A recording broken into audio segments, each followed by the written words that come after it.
बैतूलचा प्रचंड एव्हरेस्ट शिखर सारखा हा घाट आहे.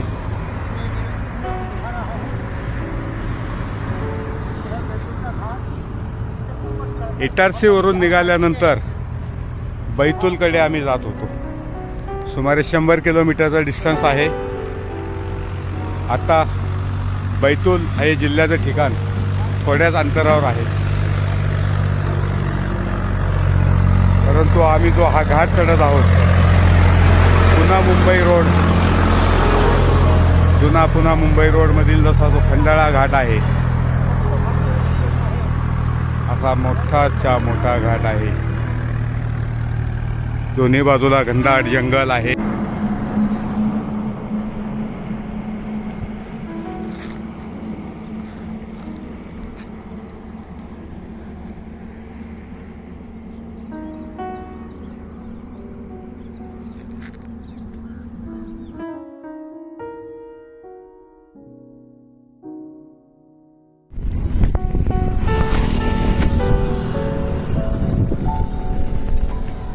गुड मॉर्निंग मित्रांनो, कसे आहात?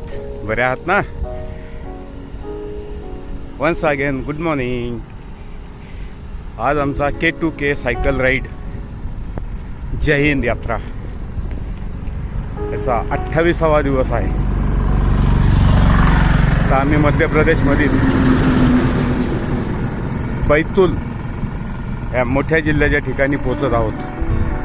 अगदी 3 किलोमीटर अंतरावर बैतूल शहर राहिलेलं आहे.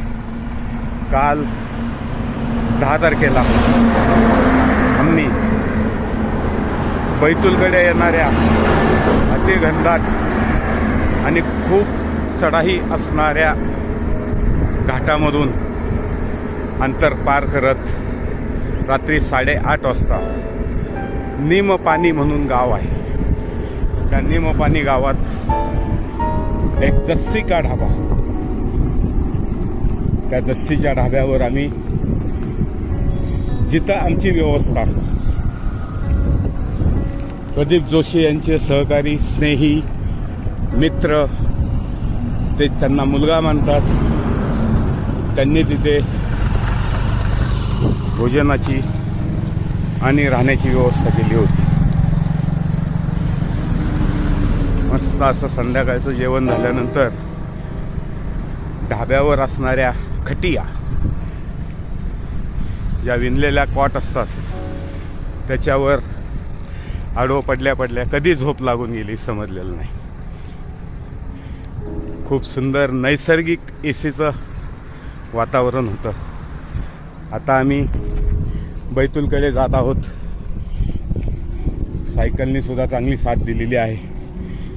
आम्ही अजूनही नॅशनल हायवे क्रमांक 46 याच्यावरच आहे.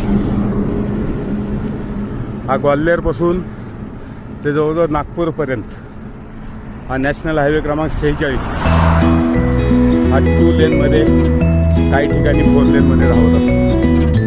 खूप सुंदर वातावरण आहे. लोक चांगले आहेत इकडचे. महाराष्ट्र याच्या जवळजवळ आता आम्ही सीमेवर पोचलेलो आहोत. मध्य प्रदेशमधील शेवटचा जिल्हा बैतूल खूप मोठा जिल्हा आहे. इथूनच नागपूरची हद्द चालू होते.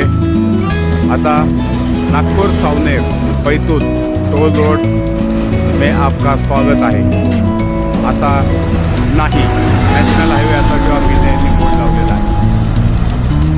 इथून नागपूर 177, हैदराबाद 665, मुंबई 1018 एवढ्या अंतरावर पार करून आम्हाला पुढे कर्नाटक आणि तामिळनाडूमध्ये एंटर करायचं आहे. Thank you MP, thank you national highway number 46. बहुत बढ़िया लगा. जंगल का मनमुराद आनंद मिल गया. 3 जंगल घाट सेक्शन क्रॉस करके हम आ गए हैं